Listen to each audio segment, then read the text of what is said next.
చూపించారు. టీవీ 9 వాళ్ళు రవీంద్రది press meet వేశారు. ఒక్క కాలేజీ కూడా అవ్వలేదు, అన్ని అబద్ధాలు చెప్తున్నాడు. అదే పక్కనే బాక్స్ లో విజువల్ వేస్తున్నారు, కన్స్ట్రక్ట్ అయిన కాలేజీ. వీళ్ళు ఏంటి, కన్స్ట్రక్ట్ కాని బొమ్మలు వీళ్ళు చూపెడుతున్నారు, కన్స్ట్రక్ట్ అయిన బొమ్మలు ఆడు చూపెడుతున్నారు. బేసిక్ గా టోటల్ గా 8 కాలేజీలు పూర్తయినాయండి. 4 ఆల్రెడీ రన్నింగ్ లో ఉన్నాయి, ఇంకో 4 అండర్ కన్స్ట్రక్షన్ లోనే దాదాపు 80% పూర్తయిన కాలేజీ. 8, ఇంకొక 9 నీ కట్టి మీ పేరు చెప్పుకోండి, లైఫ్ లాంగ్ గుర్తుంచుకుంటారు. ఇప్పుడు పద్దాక నువ్వు ఇవాళకి కూడా చెప్పుకునే పేరేంది, హైటెక్ సిటీ. తర్వాత దాని పేరేంటిది, ఫైనాన్స్ సిటీ. నువ్వేం కట్టావు నా రోజున అక్కడ? ఓ బిల్డింగ్ కట్టావు, ఎల్ఎన్టీ టవర్.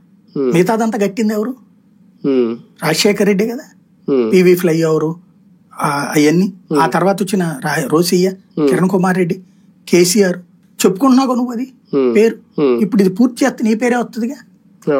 బాబోయంలోనే కట్టారంటారు కదా, ఎందుకు నువ్వు చెడగొట్టుకోవడం?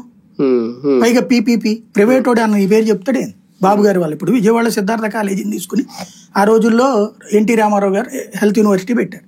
పెట్టి దానికి అనుగుణంగానే సిద్ధార్థ మెడికల్ కాలేజీని తీసుకొచ్చారు. ఉద్యోగులందరూ సిద్ధార్థ యాజమాన్యాన్ని ప్రేమిస్తారు వాళ్ళకి కూడా. ఎందుకని? సిద్ధార్థ యాజమాన్యం ప్రైవేట్ కాలేజీ పెట్టింది, ఆ ఉద్యోగులందరూ ప్రైవేట్ కాలేజీలో చేర్చుకున్నారు. ఎప్పుడైతే గవర్నమెంట్ లోకి వచ్చిందో గవర్నమెంట్ ఎంప్లాయీస్ అయిపోయారు వాళ్ళందరూ. వాళ్ళు రిటైర్ అయ్యేటప్పటికి ఎంత పెన్షన్ వస్తుంది, వాళ్ళ లైఫ్ ఏంటి? సిద్ధార్థ యాజమాన్యాన్ని ప్రేమిస్తారు కానీ ఎన్టీఆర్ని ప్రేమిస్తారు వాళ్ళు. ఈ పేరు చెప్పుకుంటారు కదా. ఏంటి ఇప్పుడు గవర్నమెంట్ కాలేజీలు, గవర్నమెంట్